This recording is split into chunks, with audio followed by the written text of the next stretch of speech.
అంటే ఇక్కడ 2 రకాలు ఉంటాయండి రవి గారు. ఒక మనిషి మీ దగ్గరికి సహాయం కోసం వచ్చారు. మీరు సహాయం చేశారనుకోండి. సామ్రాట్ యువ సామ్రాట్ కాదు భారత సామ్రాట్ అయినా అని పొగుడతారు. అవును. ఓకే. అవును. మీరు యువకుడు కాదు కానీ యువకుడు సామ్రాట్ అంటారు మీకు. అవును. ఒకవేళ మీరు కానీ మీకు చేతనైతే చేస్తారు. మీ వల్ల కాలేదనుకోండి.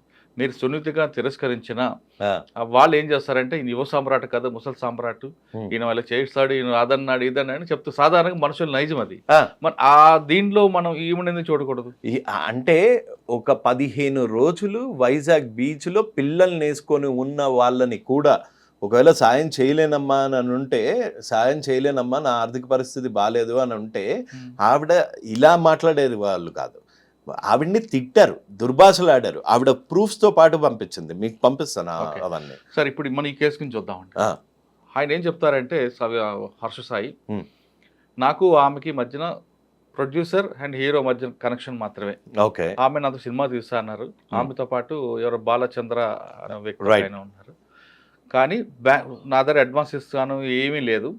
వాళ్ళు నన్ను పెట్టుకుని అప్పులు చేయడం స్టార్ట్ చేశారు నా కాల్ షీట్ చూపించుకుంటూ. నా కాల్ షీట్ నా ఫేస్ చూపించుకొని అప్పులు చేస్తున్నారు. ఆ విషయం నాకు వేరేదో తెలిసింది. తెలిసిన తర్వాత బ్యాంక్ స్టేట్మెంట్ తీసుకురండి మీది, మీకున్న ఎసెట్ చూపించండి. ఫస్ట్ సినిమా కాబట్టి మధ్యలో ఆగిపోతే నేను బాధపడాల్సి వస్తుంది అని అడిగిన దగ్గర నుండి వాళ్ళిద్దరూ ఈ విధంగా నన్ను బ్లేమ్ చేస్తూ తిరుగుతున్నారు అంటారు. వీని ముఖం సార్ వీనికి యాక్టింగ్ రాదు, పాడరాదు, ఎయిడ్స్ పేషెంట్ లాగా మాట్లాడతాడు, ఈయన్ని పెట్టి అంట 2 కోట్లు అడ్వాన్స్ ఇచ్చిర్రంట. వాళ్ళకి బేసిక్ సినిమా మీద నాలెడ్జ్ లేదు. ఒక స్టోరీ ఈడే డైరెక్టరు, ఈడే మ్యూజిషియను, ఈడే హీరో, హీరోయిన్ కూడా ఈయనే చేయమనండి. అదేదో భాస్కర్ అవార్డు లాగా హర్ష కసాయి అవార్డ్స్ అని వీడికే ఇప్పిద్దాము. అంటే 2 కోట్లు ఇవ్వడం అవాస్తవం అంటారు, వాస్తవం అంటారు? నాకు తెలీదు. మీ వర్షంలో నేనైతే 2 రూపాయలు ఇయ్యా విన్ యాక్టింగ్ కి, నేనైతే 2 రూపాయలు ఇయ్యా. ఎయిడ్స్ పేషెంట్ లాగా కింద వాడుకుంటాడు, లేస్తాడు. నిజంగా చావు అంటే మనిషి చచ్చినప్పుడే తెలుస్తుంది అంటే, అరే అది యాక్టింగా? చావు అన్నది మనిషి చచ్చినప్పుడే తెలుస్తుంది. దానికి నువ్వేమన్నా గలీలియో లాగా యురేకా అనుకుంటా బయటకు వచ్చి చెప్పడానికి అందులో ఏముందిరా భయ్? అది ఆ టీజర్ని కూడా కొంతమంది వావ్ సూపర్ అంటే వాళ్ళకి కళ్ళు లేవు. థంబ్నెయిల్స్ ఎట్లుంటాయంటే, ఒక్క సినిమాతో ప్రభాస్, పవన్ కళ్యాణ్, రామ్ చరణ్, ఎన్టీఆర్కి అందరికీ చెమటలు పట్టించిండట. ఏది మీరు అంటే కొంచెమన్నా సిగ్గుండాలి సార్. అంటే పెట్టుకొని కన్నా మన ఆడియో టీజర్ లాంచ్ థంబ్నెయిల్ ఏంటంటే ఒక్క ఇంటర్వ్యూతో ఒక్క మీడియాతో నువ్వు గుక్క తీసుకోకుండా అండ్ కుక్కలాగా అరవకుండా, కుక్కలాగా చేయకుండా నువ్వు ఒక్కటి చెయ్యవయ్యా. ఒక చిన్న వేమన శతకం చెప్పు, ఒక చిన్న పద్యం చెప్పు, ఒక చిన్న ఫార్ములా చెప్పు. అంటే సినిమా యాక్టర్ అవన్నీ అవసరం లేదు అనుకుంటున్నాడు. అదే ఒక ఎక్స్పీరియన్స్ లేదు. మీరు మళ్ళీ బ్యాక్ వెళ్దాం. హర్ష సాయి అన్న వ్యక్తికి 2 కోట్లు తీయడానికి అడ్వాన్స్ తీయడానికి ఆయన పవన్ కళ్యాణ్ అని మీరు అంటున్నారు. కళ్యాణ్ గారికే ఇచ్చిన అగ్రిమెంట్స్ ఉంటాయి కదా. అంటే ఇప్పుడు ఈయనకి హర్షకి 2 కోట్లు ఇచ్చారని ఆమె చేసిన ఆరోపణ కూడా అవాస్తవం అనుకోవచ్చా? వాస్తవమా మళ్ళీ చెప్తున్నా. అసలు టీజర్ అయితే బయటకు వచ్చిందా? వీని 3rd క్లాస్ యాక్టింగ్ అయితే బయటకు వచ్చిందా? వీనితో సినిమా తీద్దామని నా అంత పెద్ద సూపర్ స్టార్తో సినిమా తీద్దామని ఇల్లే వచ్చిర్రా అంటారా? ఇన్ని వాస్తవాలు అయినప్పుడు, ఇన్ని టీజర్లు బయటకు వచ్చినప్పుడు వాళ్ళు అడ్వాన్స్ ఇచ్చారు లేకపోతే వాళ్ళు డబ్బులు ఇచ్చారు అన్నది ఒక్కటే అవాస్తవం అని ఎందుకు అనుకుంటున్నారు? కానీ హర్ష చెప్పే విషయం ఏంటంటే, నన్ను పెట్టుకొని 2 కోట్లు వాళ్ళు అప్పులు చేస్తున్నారు, వాళ్ళ స్టేట్మెంట్ ఇవ్వమంటే అసలు నేను హర్ష సాయితోని సినిమా తీస్తా, ఇప్పుడు నేను తీస్తా సినిమా, నాకు ఎవడన్నా అడ్వాన్సులు పంపించండి. 10 రూపాయలు రావు, 10 రూపీస్ రావు. అంటే టీజర్ రిలీజ్ అయింది కదా వాళ్ళు 10. వాళ్ళకంత తెలివి ఉంటే ఈ దిక్కుమాలినోడి దగ్గర ఎందుకు ఇరుక్కుంటారు సార్? సరే, హర్ష విషయంలో వాళ్ళు డబ్బులు ఇచ్చారు అనుకుందాం టెంపరీగా. కానీ ఈ రిలేషన్షిప్ విషయం వచ్చేసరికి హర్ష రేప్ చేశాడని ఆమె కంప్లైంట్ చెప్పారు కాబట్టి ఒక విక్టిమ్ చెప్పిన మాటలు మనం ఖచ్చితంగా నమ్మాల్సిందే. ఎందుకంటే ఒక స్త్రీ 4 గోళ్ల మధ్య జరిగిన విషయాన్ని బయట చెప్పిందంటే ఖచ్చితంగా సంథింగ్ హ్యాపెండ్. రైట్. ఇంతకాలం ఎందుకు ఆమె ఆగింది? వెంటనే ఇచ్చుంటే ఒక బెనిఫిట్. సార్ మీరు అన్నట్లు బెదిరింపు ఉంది, ఎవరో బెదిరించారు, లేదు యువ సామ్రాట్ ఏ విధంగా అయితే కేసులు పెట్టి వేధించాడు అదే విధంగా తన కూడా ఇరుక్కుంటుందని భయపడి ఆగింది అనుకుందాం. కానీ 1 year వరకు ఎందుకు ఆగాల్సి వచ్చింది? వాడి క్లెయిమ్ ఏంటంటే ఆ అమ్మాయి ఎందుకు ఆగాల్సి వచ్చింది జనరల్గా చెప్పండి. నేను దానికి 1 word ఆన్సర్ ఇస్తా. హర్ష సాయి అనే రేపిస్ట్ అనుకుంటాడు, నా వెనకాల ఆ అమ్మాయి ఉంది అనుకున్నాడు ఇన్ని రోజులు.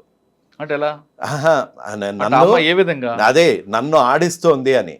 నేను ఎప్పుడైతే సార్ బండారం బద్దలు కొట్టానో, ప్రతి వీడియో ఎప్పుడైతే మిలియన్స్ ఆఫ్ వ్యూస్లోకి వెళ్ళిపోయాయో అప్పటి నుంచి ఈ బాధితులకి ఒకలాంటి భరోసా వచ్చింది, ఒకలాంటి ధైర్యం వచ్చింది. అంటే ఇప్పుడు ఇకపై అమ్మాయి లాంటి వాళ్ళు కూడా ముందుకు వస్తారంట. ఆల్రెడీ కాంటాక్ట్ లో ఉన్నారు. This is just the beginning of a very big dirty picture.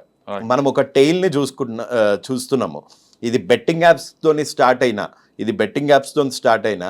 ఇది ఎంత పెద్దగా వెళ్తుంది అన్నది నాకు కూడా బై గాడ్స్ గ్రేస్ నాకు కూడా కొన్ని ఆధారాలు వచ్చాయి. నన్ను కొంతమంది వేరే విక్టిమ్స్ కూడా కాంటాక్ట్ చేశారు. వాళ్ళకి ఇంకా ధైర్యంగా బయటికి వచ్చి ఇతను చేసిన దుర్మార్గాలు చెప్పడానికి అమ్మాయిలు సార్, వాళ్ళ ఫ్యామిలీ ఉంటుంది, పెళ్లి కావాల్సిన పిల్లలు ఉంటారు, పెళ్లి కావాల్సిన ఏజ్లో ఉంటారు. ఇలా బయటికి వచ్చి మీడియాలో అంతా రచ్చరచ్చ అయిపోతే వాళ్ళకి పెళ్లి కాదు అని వాళ్ళ మదర్ ఫాదర్ సూసైడ్ చేసుకుంటా అని బెదిరించిన వాళ్ళు కూడా ఉన్నారు కొంతమంది ఇతని విక్టిమ్స్.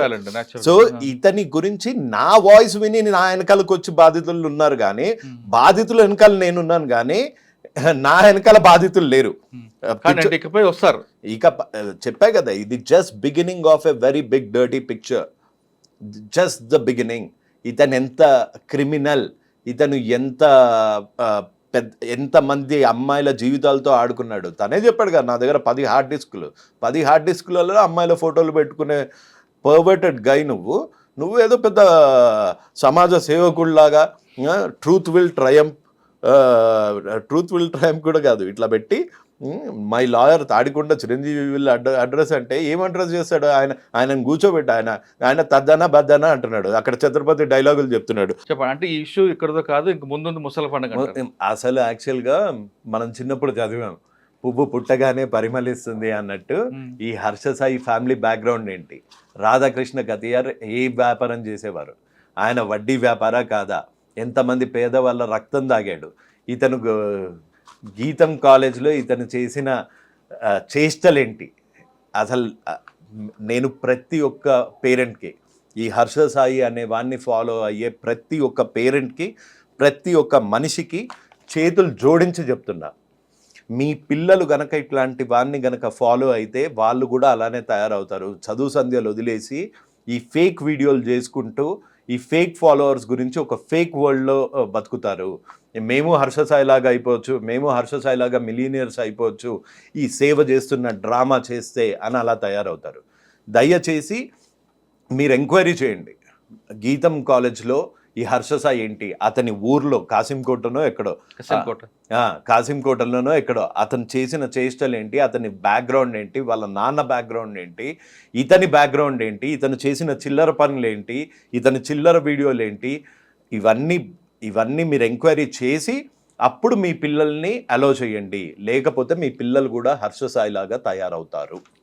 కరెక్టే అండి, మీరు చెప్పింది మంచి మెసేజ్. కానీ ఎవరు అభిమానిస్తూ ఆ హీరో గురించి మీకెందుకు? ఇప్పుడు పవన్ కళ్యాణ్ గారు ఉన్నారు, చిరంజీవి గారు ఉన్నారు, జూనియర్ ఎన్టీఆర్ ఉన్నారు, ప్రభాస్ ఉన్నారు. చాలా కింద స్థాయి నుంచి వాళ్ళు స్టార్ట్ చేసి ఒక యాక్టింగ్ అన్న ఫౌండేషన్ నుండి ఒక కోర్స్ తీసుకొని ఒక హార్స్ రైడింగ్, ఫైట్ సీన్స్, ఇవన్నీ డాన్స్, ఇవన్నీ నేర్చుకొని వచ్చారు. అంతేగాని సచిన్ టెండూల్కర్ అవ్వచ్చు, మీరు అంటున్న Virat Kohli is not known for betting apps. Virat Kohli is known for getting a cup, world cup for India. Dhoni వాళ్ళు ఎన్నేళ్ళు కఠోర శ్రమ చేస్తే వాళ్ళు ఆ స్థాయికి వచ్చారు. ఇతను ఏంటండి 2 ఏళ్ళు సేవ చేస్తున్నట్టు డ్రామా చేసి బెట్టింగ్ యాప్స్ ప్రమోట్ చేసి కోట్లు తీసుకొని వాళ్ళతో పాటే ఇతను అనుకుంటాడు. అసలు ఇతని యాటిట్యూడ్ ఒక్కసారి చూడండి. ఇతని యాటిట్యూడ్ మీకు ఒక ఆడియో వినిపిస్తాను.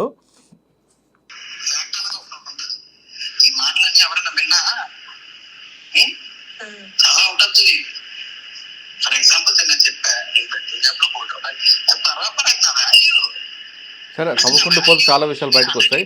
ఈ కేసులో అమ్మాయి హర్ష ఫాదర్ కూడా ఎందుకు ఇన్వాల్వ్ చేశారనుకోవచ్చు? అంటే మీరు అడిగిన ప్రశ్నకి మీ దగ్గర సమాధానం ఉంది. ఆ, అప్పుడు అయిన అమ్మాయి ఇప్పుడు ఎందుకు వచ్చింది అంటే, నాకు ఇది just subject to correction and ఇది నా ఒపీనియన్. ఇన్ని రోజులు ఆ అమ్మాయిని మోసం చేస్తూ ఉండొచ్చు కదా, సరే అమ్మ పెళ్లి చేస్తా అని అని భరోసా ఇచ్చి ఉండొచ్చు కదా. అండ్ పెళ్లికి ముహూర్తాలు లేవు, జాతకాలు సెట్ కాలే, ఇంకా మనం అలాంటి ప్రపంచంలోనే బతుకుతున్నాం కదా. సో దాని గురించి వెయిట్ చేస్తుండొచ్చు. ఇంకా ఎప్పటికీ ఈసారి గ్రీన్ సిగ్నల్ ఇవ్వకపోయేసరికి ఇప్పుడు బయటకు వచ్చి ఉంటుంది. అచ్చా సార్, ఫైనల్గా చెప్పండి, హర్షపై పడిన కేసు అతను తప్పు చేయలేదు అని ప్రూవ్ చేయగలంటే అవుతాడంటారా, అవడంటారా? ఒకటి. రెండోది, అవ్వాలనుకుంటే ఆయన ఏం చేయాలి? అతను ఫస్ట్ ఆఫ్ ఆల్ ఒకవేళ తప్పు చేయనివాడు పోలీసుల నుంచి తప్పించుకొని తిరగడు. డైరెక్ట్గా బెయిల్ అప్లై చేద్దాము అని తిరగడు. తప్పు చేయనివాడు శిక్ష పడితే పడింది, ఇవాళ కాకపోతే రేపు నిజం బయటకు వస్తుంది అని వెళ్ళి పోలీస్ స్టేషన్లో వచ్చి కూర్చోవచ్చుగా. మొత్తం తండ్రి కొడుకులు ఇద్దరు ముఠాలాగా పారిపోయి ఏది కమిషనర్ ఆఫీస్లో ఇలా నడుచుకుంటూ వెళ్ళే బ్యాక్గ్రౌండ్ మ్యూజిక్ పెట్టే హర్ష సాయి ఒక్కసారి అక్కడికి వెళ్ళి ఎట్లా కూర్చున్నాడు? ఇది యాక్చువల్ రాసిం. 100% అతను తప్పు చేశాడు. అతను తప్పు చేద్దాము అన్న ఉద్దేశం లేకపోతే ఆ అమ్మాయి ఒక్క కాల్ కూడా రికార్డ్ చేసుకునేవాడు కాదు. ఆ అమ్మాయి ఫేక్ అలిగేషన్ చేస్తుంటే ఆ అమ్మాయి దగ్గర వాయిస్ రికార్డులు ఉండాలి. అవును. ఏది నువ్వు నన్ను చేసావా లేదా, ఇది ఇట్లాంటి వీడియోలు ఆ అమ్మాయి దగ్గర ఉండాలి. ఆ అమ్మాయి దగ్గర వాయిస్ రికార్డింగ్స్ ఉండాలి. నా దగ్గర ఎందుకు ఉండాలి వాయిస్ రికార్డింగ్స్? ప్రీప్లాంట్ ఇది. మా దగ్గర ఎందుకు ఉండాలి వాయిస్ రికార్డింగ్స్? ప్రీప్లాంట్ కదా. ప్రీప్లాంట్గా అతను ఆ అమ్మాయిని ఇరికిచ్చాడు, ఆ అమ్మాయిని రేప్ చేశాడు కాబట్టి తప్పించుకొని తిరుగుతున్న దొంగ. ఓకే. ఇప్పటికైనా హర్ష సాయి తన నిజాన్ని బయట పెట్టాలంటే, లేదు తను తప్పు చేయలేదని అనకుండా అభిమానులందరూ భావించాలంటే ఖచ్చితంగా పోలీస్ స్టేషన్ ముందు వచ్చి పోలీసుల ముందు లొంగిపోతే కరెక్ట్గా తెలుస్తుంది అంటున్నారు రవి గారు. లేదు అంటే ఎక్కడైతే ఎవరికైతే ఏ ముసుగులో అయితే తిరుగుతున్నావో ఆ ముసుగు ఎప్పటికైనా బయటపడుతుంది, ఖచ్చితంగా కోర్టులో శిక్ష అనుభవించాల్సి వస్తుంది అంటూ చెప్తున్నారు. ఇది కేవలం ప్రస్తుతం నార్సింగ్ పోలీస్ స్టేషన్ కేసు అనేది ఇది ముందు ఆరంభం మాత్రమే, ఇంకా ముందుంది ముసలి పండుగ అంటూ చెప్తున్నారు. ఇది హర్ష సాయి ఇష్యూలో యువ సామ్రాట్ రవి గారితో ఇంటర్వ్యూ. వచ్చే వారం మరో ఇష్యూలో మళ్ళీ కలుద్దాం. అంతవరకు నమస్తే. Thank you sir. Thank you. జై హింద్ సార్.